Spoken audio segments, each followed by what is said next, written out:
Hello everyone, I'm Al Grego, and this is the Yes We Were Open podcast.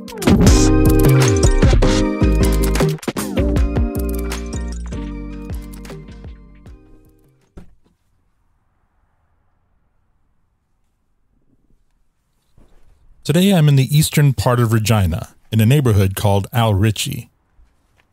The neighborhood was named after Alvin Horace Ritchie, a Canadian multi-sport athlete, coach, administrator, and all-around overachiever dating back to the early 1920s through to the 40s. Ritchie served in World War I. In addition to football, he also played hockey, lacrosse, and baseball. He went on to coach the Rough Riders for several seasons, and also the Regina Pats football and hockey teams. He's the only person to win championship in both sports. He was also a scout for the NHL's New York Rangers for many years until his death in 1966. Today, Ritchie is a member of both the Canadian Football Hall of Fame and Canada's Sports Hall of Fame. And despite being originally from Ontario, he left his mark in the city of Regina. The neighborhood named after him has an approximate population of 8,000 people. It's centered around the Al Ritchie Community Center and Park, which is managed by a registered charity and nonprofit organization, the Al Ritchie Community Association. As I said, overachiever. Just kidding. Today, I'm headed just east of that community hub to a plaza on Park Street, next to the Rose Garden Chinese restaurant, and the subject of this week's story, Base Studio.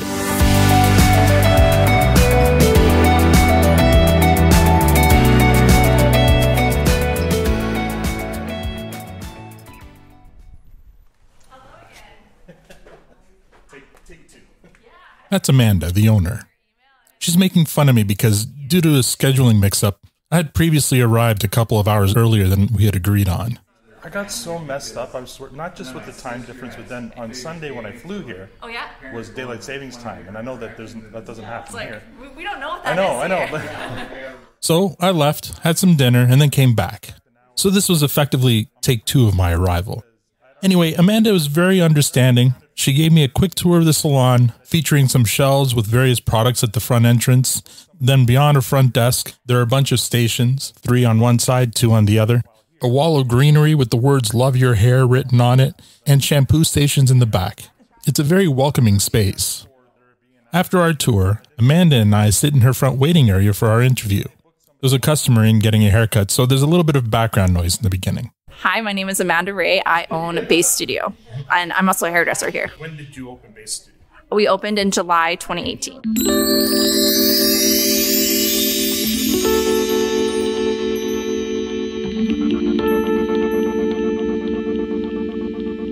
I worked as a stylist at a salon just after high school. I was there for 8 years. And then I opened another business with a friend of mine that didn't work out. About 1.5 years, 2 years later, I left to open this business. So the first time you were with a partner, this time you did it with yourself? Correct. Were you always into the hairstyling, or did you want to do something else? I was in university at the U of R in business, and I didn't enjoy it. Doing hair was kind of my side hustle, and ultimately, it's no longer a side hustle. It's what I do for a living. Now, are you from Regina originally? I would consider Regina my home now, but I am from Estevan, Saskatchewan. When did you move to Regina? We moved here when I was in grade 6. So it's me and my mom here in Regina, but the rest of my family is in Estevan. Where'd you get the name Base Studio? When I was going through my turnover of owning a salon, I wanted something that reminded me of foundations, of relationships, of knowledge, and of our community. And that's kind of where Base came from. And then we're a small space, so the studio.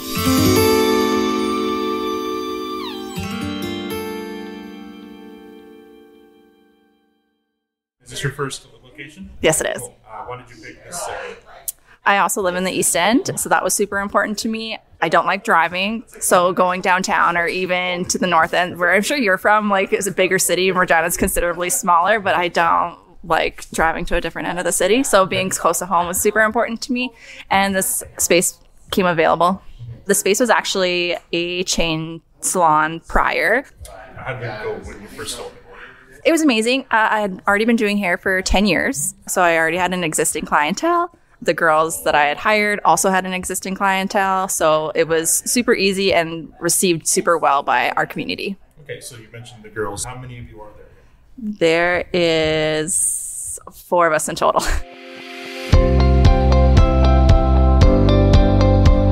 So you have 4 stylists, but you're the owner, you're the boss. Yeah.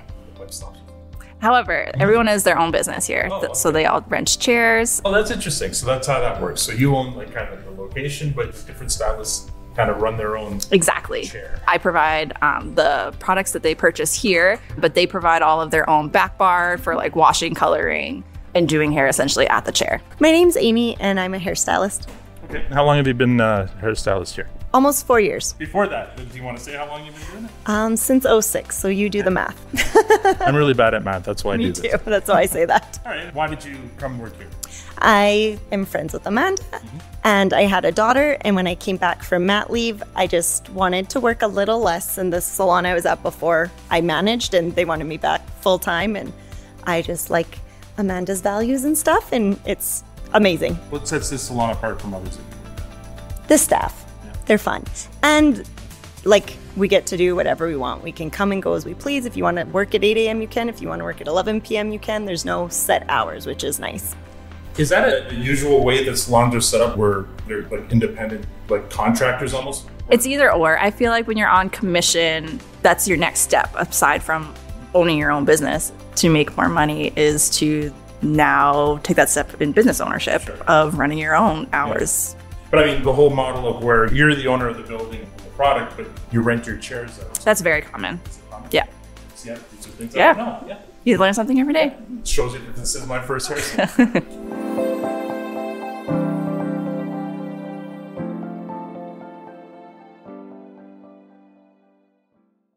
What about running a salon would maybe surprise somebody, you know, like somebody who doesn't know anything about this world? Is there anything that you'd say like that maybe you learn going, oh, yeah, I don't think people know about this? Aside from being able to design, which I really like to design, and having choices over what we're keeping in stock, owning the salon isn't really that beneficial financially, I guess, unless you have like a lot of chairs. So really, if you don't need to own the salon, I would suggest not. Just rent one or rent a chair. You rent a chair, yeah. Okay.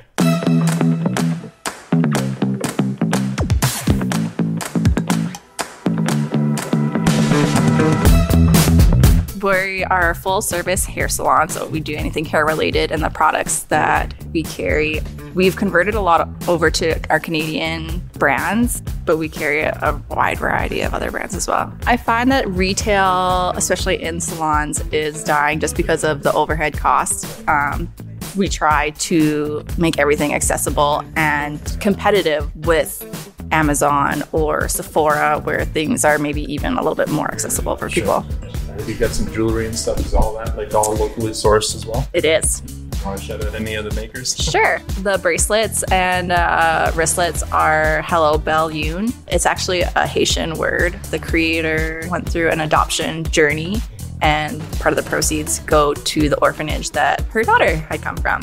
And then Prairie Creek Candles, Kendra, just a boss woman. She started in her house, and now she has this massive shop on her property that she's pumping out candles like crazy. How she comes up with those scents. She's a magician with scents, and I'm proud of her.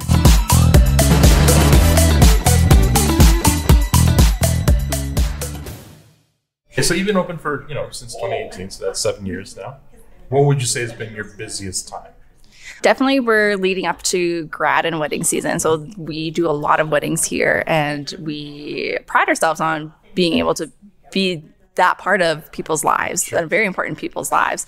And then also kind of like the Christmas season, getting everyone ready to like be with their families is also a really busy season for us. Sure, that makes sense. In terms of like year over year, would you say you're still getting busier now, or was there like a time where you guys were really busy? I definitely think that we're probably more at a steady rate. Like with all of us being our own businesses, there's not really much more that we can do on taking on clients because we can only work so many hours in a day. So you're pretty much at capacity? Yes. Aside from hiring another stylist, we're pretty much at capacity. Are you open for that? Do you have an extra chair? I do have one extra chair. Oh, there you go. So good to know.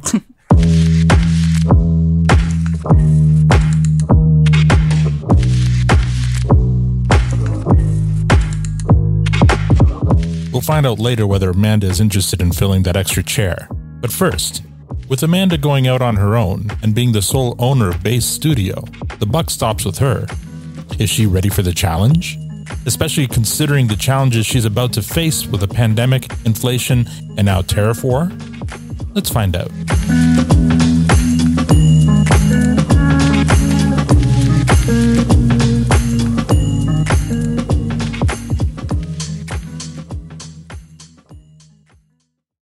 You're listening to Yes, We Are Open. After a first failed attempt at owning a hair salon with a partner, Amanda Ray decided to sink or swim on her own. In 2018, she opened Base Studio in her Regina neighborhood, and business went really well. But heavy is the head that wears the crown. Amanda is about to face some heavy times in her business. How does she overcome them?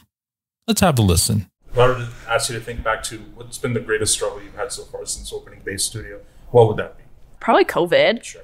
We were shut down for 2 months. Yeah. We did have a makeup artist here, and she was closed down for an additional month.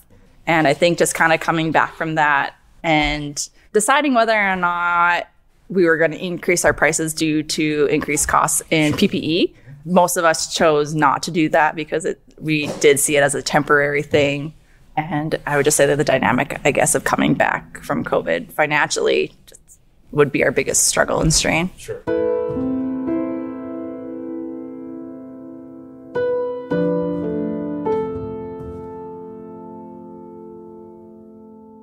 How close did things get? Like, did you ever have like a go, no go meeting where it's like, we may not come out of this? So part of the reason why I chose this space in particular was because it was something that I would be able to afford if everybody else left. Sure. And whether that be for reasons due to COVID, financial issues, or they hated me and wanted to go elsewhere. Right. I wanted to be able to afford it on my own. And that was a struggle that I know I faced when we owned the other shop, is that like it was a very large shop. And if there was like a mass quitting, they would have needed to do some damage control. So because you were able to run this as a one-person show, you were able to kind of survive for a few months longer than maybe you would have otherwise. Yes. It also helped. We were meant to go on a educational trip to Italy with Milkshake. That's one of the brands that we carry here.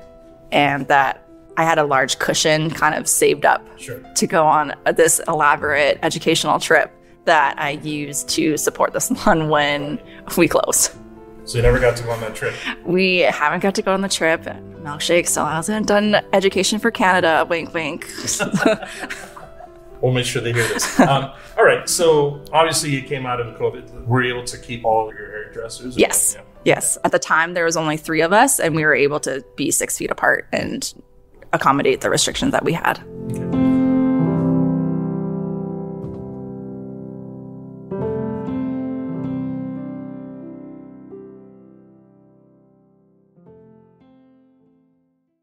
You said you were shut down for 2 months, right? Yes. What were you doing during those 2 months? I was working out of my home in the sense of I picked up some mannequins to teach people how to do easier updos at home, braiding at home. Online? Yeah, on Instagram. I think that was my first reel. That's creative. Yeah. During that time, you were at home and you got creative. You started showing people how to do updos online. I mean, Men's haircuts. Yeah, that's creative. Taking out your extensions. Yeah, that's good stuff. And were you getting like a lot of feedback there, or a lot of? Yeah, some people are just asking for different braids or different styles. Lots of how to curl your hair type of tutorials. So I worked on those type of things. Did that spark anything in you that maybe you'd want to someday teach? No. Absolutely not. That was a very quick Absolutely answer. not. I'm not a great explainer. If I do something, I can't necessarily explain why it works for me. So to explain that to a student or an apprentice stylist, it's really hard. We did have an apprentice stylist just after COVID. She ended up quitting hair, but just teaching her how to curl hair. I was showing her and thinking that was being absorbed, and it just wasn't. I'm not a teacher, but there's another gal here that she finds passion in kind of teaching newer staff members. So she was just like, if we get another person, I'll take on the role of teaching her, but that is not my role.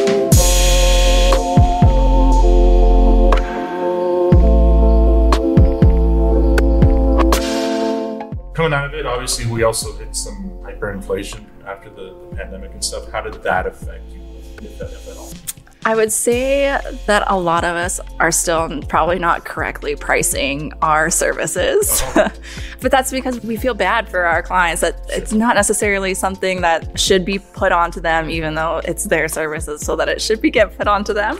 But I feel like we've had a good balance of talking to our clients about what those prices look like and what the future holds with that. And there hasn't been like any crazy surprises. I mean, it's tough. I know that you want to try to keep things as reasonable as possible for your returning customers, but at the same time, everything's going up, right? It is. And I feel like, you know, both when Amy and I started doing hair, a retouch costs less than $50. And a retouch is no longer less than $50. It's, you know, for our area, it's closer to 100, 150, depending on. Yeah, that's tough. Yeah.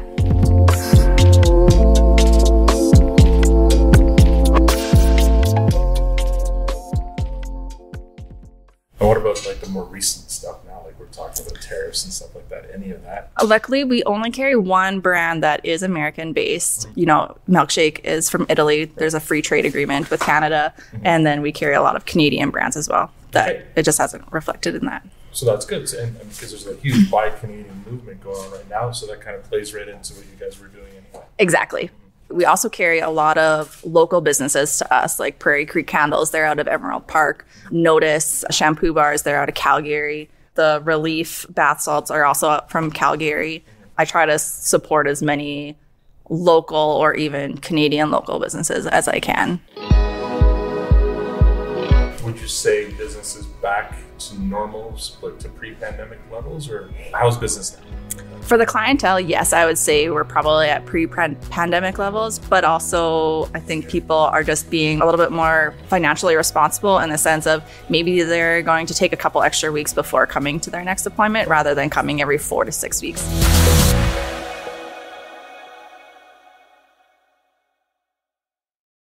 Coming up after the break, we find out what the future holds for Base Studio. Welcome back to Yes, We Are Open. Base Studio seems to be thriving under Amanda Ray's leadership, and it seems that Amanda is very much at home as a sole proprietor. They're as busy as they want to be. If she wanted more business, she'd have to fill her last chair. Will she? What does the future hold for Base Studio? Let's find out. You survived, you know, the most challenging part of most businesses that have encountered the whole pandemic and stuff. You've come out of it. Looks like you're doing all right. Yeah. What would you like to see as the future of Base Studio?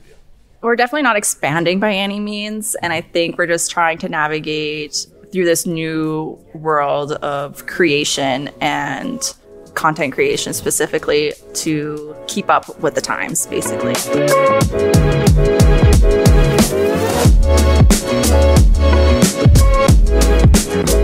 My first couple years of doing hair is when Instagram kind of came out, and like, if you go back and look, like some of those posts, they have like thousands and thousands of like likes on them. And then now I think I posted one today and I think it has like 4 likes on it because it doesn't have music attached to it. I didn't hashtag enough. I didn't post a location and it's not moving. It's just a picture, Right. But that's okay. That shows my elder millennial age. I used to have an online store. It was also by a local person. I think it was before COVID. He had started a company that was shop local for local. So if you were in Saskatoon, you wouldn't actually see our shop on that platform. But he has since shut down, so I'm no longer online. I've definitely thought about it just because we do carry such a wide variety of brands. And I know there's a lot of salons that stick to like 1 or 2. And I think we have 5 or 6. And just a lot of that has come from personal use. That's why, you know, I like a little bit of this line. I like a little bit of this line. Because you're a user of all of this. Exactly. So I've used them. So I know that they work really well and I support them. Brand with a Heart is Canadian. They're a new brand out of Toronto. Surface Hair actually is originated in Saskatchewan. So that's super cool. Yeah. Design Me is Montreal, I believe. So you're like all over the country. That's I'm great. all over the country, yeah. But that's good. Like Canadian. Yeah. Would you consider adding another chair? No. No. Coming from a salon that was much larger, that was also a spa, I found girls can be mean, especially when they're all the same age and they hang out with each other. But granted, we were all younger, so that was an issue. Now that we're older, we're in our own lanes. But I find too many people can cause some issues. So having a core group of girls that are on our own path, that enjoy helping each other and enjoy doing what we do, you don't want to you don't want to interfere with what's going good.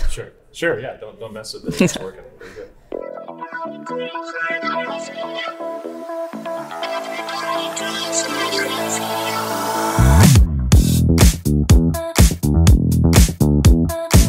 Second time's a charm, by the looks of it. Yeah. How do you feel? I feel good. Like I said, I chose something specifically that I could accomplish on my own if that corner turned. But I'm super proud of everybody here. We're a really good team. We work well together. And when anybody needs help, we're in there helping each other. We just want to do really good hair. We don't want to be photographers or content creators. We just want to do really good hair. And the times have changed. That's kind of what we need to grow to. But we've been really blessed. Amy and I, Ashley, Felicia, we've all been doing hair for over 10 years now, so our clientele is pretty solid, that we don't necessarily need to be content creators in order to maintain our clientele. But, there's always some fluctuation, and so you always want to leave the door open for new clients to come.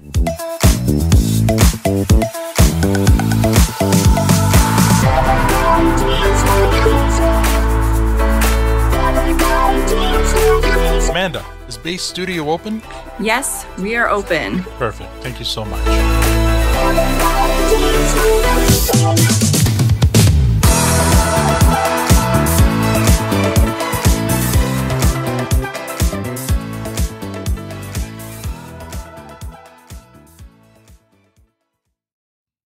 That's the story of Base Studio. It's an interesting time for small business owners. Not just because of trade wars and such. There's the added pressure to not only be an expert at what you do, but also an expert at marketing.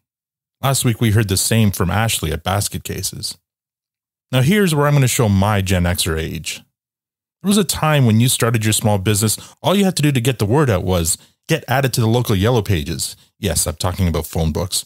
Or hand out flyers, buy an ad in the local paper, or if you were really ambitious, a 30-second spot in the local radio station. Today, the pressures on small businesses to promote themselves can be daunting. At minimum, you need a website. Social media has also become a must.